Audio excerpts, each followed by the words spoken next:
और उन्हें लगता था कि गिफ्ट सेंटा क्लॉज लेकर आया है।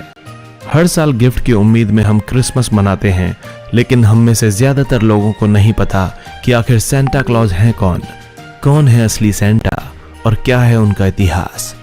आइए जानते हैं आज के इस वीडियो में कौन है असली सेंटा। क्रिसमस से एक लंबा इतिहास और कई कहानियां जुड़ी हुई हैं। आपको बता दें कि सेंटा क्लॉज का असली नाम सेंट निकोलस या क्रिस क्रिंगल है। उन्हें सेंट निक के नाम से भी जाना जाता है। यदि आज की बात की जाए तो सेंटा क्लॉज की एक ऐसी छवि है जो लाल सफेद कपड़ों में आता है और उसकी दाढ़ी और बाल लंबे और सफेद रंग के होते हैं। बच्चों में वे बेहद लोकप्रिय हैं। उन्हें वो बहुत प्यार करते हैं और प्यारे प्यारे बच्चों के लिए वो एक बड़ा सा बैग लेकर आते हैं जिसमें ढेरों गिफ्ट होते हैं।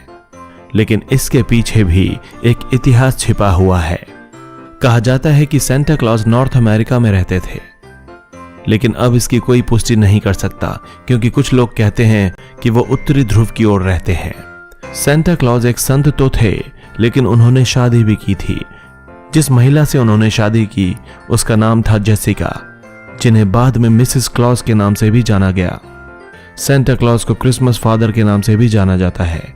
उनके माता पिता के नाम की कोई भी जानकारी उपलब्ध नहीं है। वैसे तो सेंटा क्लॉज का नाम जीसस क्राइस्ट, जिनका जन्मदिन 25 दिसंबर को मनाते हैं, उनके साथ जोड़कर लिया जाता है। लेकिन यदि बाइबल में देखा जाए तो जीसस क्राइस्ट और सेंटा क्लॉज के बीच कोई संबंध नहीं था। इतिहास के पन्नों में ऐसा बताया गया है कि सेंट निकोलस का जन्म 3री शताब्दी में हुआ था और जीसस का निधन सेंट निकोलस के जन्म से 280 साल पहले ही हो चुका था। कहा जाता है कि सेंट निकोलस अनाथ थे।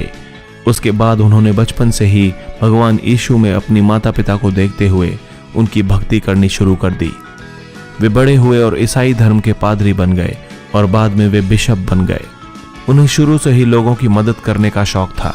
वे गरीबों और जरूरतमंद लोगों की खास तौर पर मदद किया करते थे।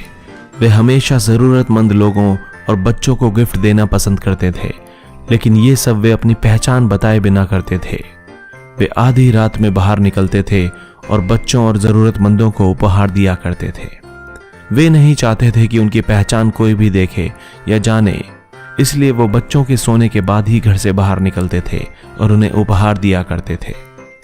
यही कारण था कि लोग अपने बच्चों को उस समय जल्दी सुला दिया करते थे, ऐसा इस उम्मीद में कि कोई अनजान व्यक्ति आएगा और उनके बच्चों के लिए उपहार छोड़ जाएगा। सेंट निकोलस के जीवन में ऐसी कई सारी कहानियां हैं जो बेहद चर्चित हैं। सकता था ऐसे में वो अपनी सेंट निकोलस को पता चली तो वो आधी रात जिसमें सेंटा आकर गिफ्ट डालते हैं। जाता है कि सेंट निकोलस का नाम जीसस और मदर मैरी के बाद सबसे ज्यादा अधिक सम्मान से लिया जाता है। सेंट निकोलस की दरियादिली देखने के बाद सन 1200 से ही फ्रांस में 6 दिसंबर को निकोलस दिवस के रूप में मनाया जाने लगा, क्योंकि यही वो दिन था जिस दिन सेंट निकोलस की मृत्यु हो गई थी, जिसे आज तक स्वीकार किया जाता है और उसी रूप में सेंटा को याद भी किया जाता है। लेकिन असली सेंटा यानी सेंट निकोलस को आज तक किसी ने नहीं देखा था।